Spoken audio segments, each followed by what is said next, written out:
নমস্কার। বাঙালির ১২ মাসে ১৩ পার্বণ। আমাদের বাড়িতেও সেই পার্বণের এক পার্বণ হলো পৌরাষ্টমী। এটা আমাদের এখানেই রয়েছে। তো চলো সেই উপলক্ষে আমাদের কি, কি খাওয়া-দাওয়া হয়েছিল সেটাই দেখিয়ে দিচ্ছি।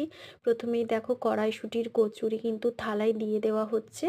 তারপরে কড়াইশুঁটির কচুরির পরে সাথে ছিল কিন্তু পনির, টমেটো, তারপরে একটু কড়াইশুঁটি দিয়ে একটা বেশ আলুর দম টাইপের তরকারি। তারপরে ছিল একটু হালকা করে লাল বাতাসা দিয়ে আমাদের যে পায়েসটা করা হয় সেটা দুর্দান্ত আমার লাগে। সেই পায়েস, এতে কিন্তু কাজু, কিশমিশ, এলাচ, তেজপাতা সব কিছুই ছিল।